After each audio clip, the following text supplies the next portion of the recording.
Hey guys, welcome back to Embrace by Life. I'm your host Lisa, sharing with you our early retirement journey for myself, my husband Frank, and our dog Buddy. So I wanted to talk today about steps that you take when you're purchasing a home in Spain and approximate costs for the home purchase. So as you're looking for a home, I've mentioned before the two sites that we use to look for houses for sale were Idealista and Fotocasa. Primarily, Idealista is where we looked, and you can set up searches according to the parameters that you're looking for, whether it's one bedroom, two bedroom, one bath, two baths, parking, no parking, and location as well. You can actually select on the map the location that you're looking for and save your search, and anytime a new home pops up for sale, it'll alert you, and whenever a home comes off the market, it'll tell you as well, or if the price has changed or if it's been relisted. So as you're looking on Idealista, I think looking for purchase of properties versus rentals is a little bit easier. They tend to be listed by real estate agents primarily. You will notice some houses are listed by more than one agent, and that's the norm here. People can actually list with more than one agent. That's nothing unusual. We actually have an agent who helped us find our rentals and who's a real estate agent who also showed us properties that we found on Idealista that we liked. There is some type of MLS here in Spain that he is on with, so he does have a good relationship with other real estate agents. So if they have the listing, he was pretty good about showing it to us and getting the commission shared between him and the listing agent.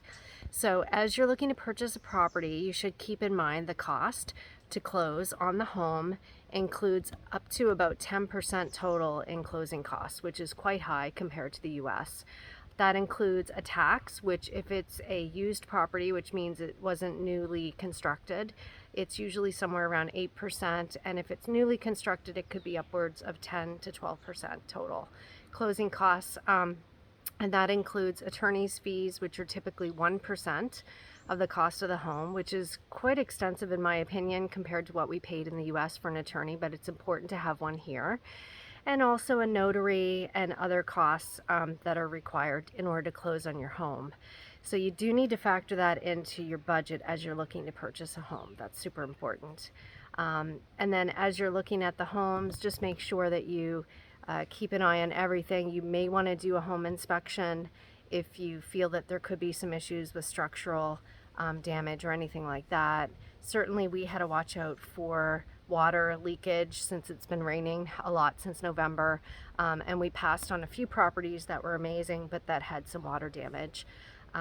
One property in particular, they had said that they were going to fix the water issue, but we honestly didn't think that it would be that fixable. Even maybe temporarily it would have worked, but permanently that wasn't something we were looking to get into. So as we found our property, we did contact an attorney in order to review the contracts. So the first contract is your deposit that you basically put down to secure your interest in the home, and that's 6,000 euros. So we did put down the 6,000 euros, and with that you sign an offer contract to purchase the property. And then within usually 12 to 14 days, you get into what's called an ARRAS contract. That's spelled ARRAS. And that is the official offer to purchase, where you put down a total of 10% of the purchase price, which includes the 6,000 that you already put down. And with that, you're really locked in. There are some folks, when they're selling a property, they want to go straight from the initial offer contract price of the 6,000 deposit straight to closing. We erred on the side of caution and agreed to get into an ARRAS contract because we did not want him pulling out and us, getting our 6,000 back and then being stuck without a home if he got a better offer before closing. So the ARRAS contract by law is the 10% down, but it locks you in the sense that if if the seller pulls out of the purchase rather than the buyer, but if the seller pulls out, you get double of that back. If the buyer pulls out, you don't get anything back. We knew confidently we weren't going to back out, so we did decide to go into this ARRAS contract, which we're going to sign this week. And with that, it's the total of 10% down, which means the seller, if he were to back out for any reason, he'd owe us double, which basically commits him to selling the home to us for the agreed upon price. And then we have what we agreed to, which is 60 days from the signing of that to close. So we should be getting into our home hopefully before May, and we'll see where that goes. But we just wanted to give you a sense of what all to expect and what type of contracts you want to make sure you get as part of the process. Also, language in the ADAS contract is super important, so you do want to get an attorney.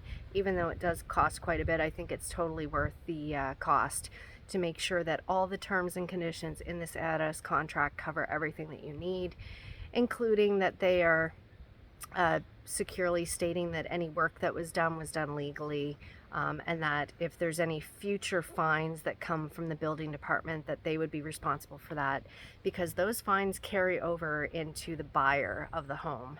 So if you don't have that stipulated in your contract, that could be a surprise cost that you may have to deal with later. So we did quite a bit of research and made sure that we had all these points in this contract. We reviewed the first go around of it and it looks pretty good. So that's where we're at.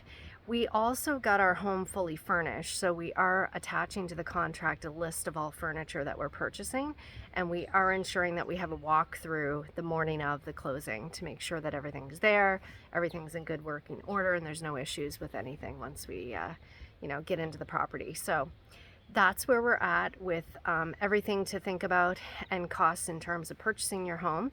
So I hope you find this helpful. This is not legal advice by any means. Make sure you get yourself an attorney like we did and cover all your bases. But if you're looking for a home in Spain, those are the big watch outs and things to think about.